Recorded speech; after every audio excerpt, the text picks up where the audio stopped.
The night the world almost ended. The Soviet officer who stopped Third World War. It was the night of September 26, 1983, a night the world came within minutes of ending. The Cold War had reached its most dangerous point. The United States and the Soviet Union had built enough nuclear weapons to destroy the planet several times over.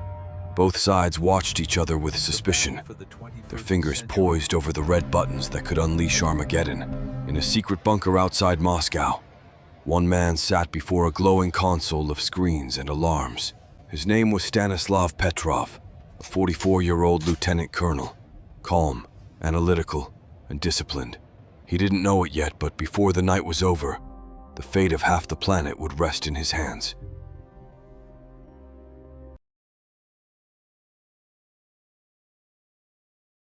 The early 1980s were the most perilous years of the Cold War.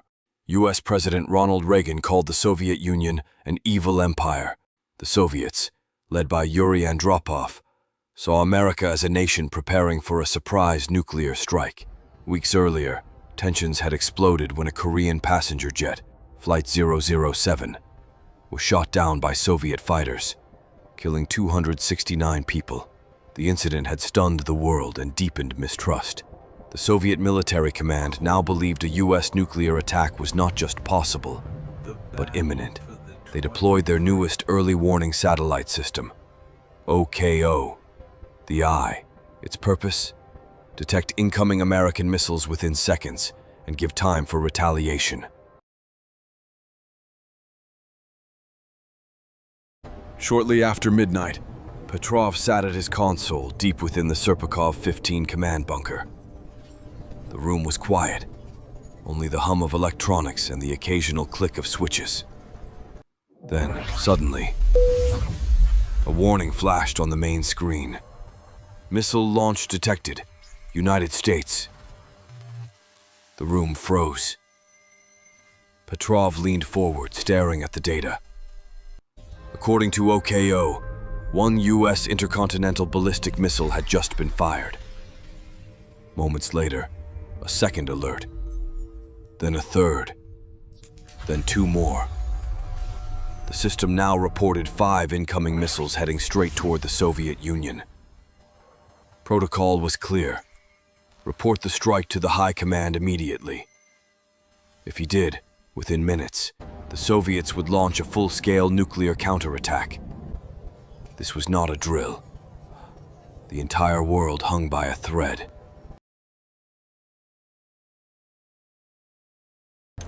Stanislav Petrov stared at the red screens. The officers around him looked terrified, waiting for his command. Every piece of data insisted this was an American nuclear attack. But Petrov hesitated. He asked himself, why only 5 missiles? If the United States really wanted to start a war, they wouldn't send just 5. They would send hundreds. He also knew the OKO system was new and untested. Could this be a malfunction? The pressure was unbearable.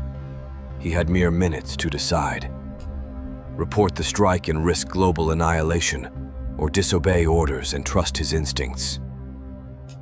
Finally, he made his decision. He picked up the phone and reported it as a false alarm. He had just defied protocol. If he was wrong, the Soviet Union would be destroyed within minutes, and the world would descend into nuclear war. All they could do now was wait. Seconds passed, then minutes. No explosions, no incoming missiles. The radar stations remained quiet. The attack never came. Petrov was right. It had been a false alarm, caused by a rare reflection of sunlight on high-altitude clouds that fooled the satellite sensors. The world had been seconds away from disaster, and no one outside that bunker even knew. If another officer had been on duty that night, someone more obedient, less skeptical, human civilization might have ended in fire and ash.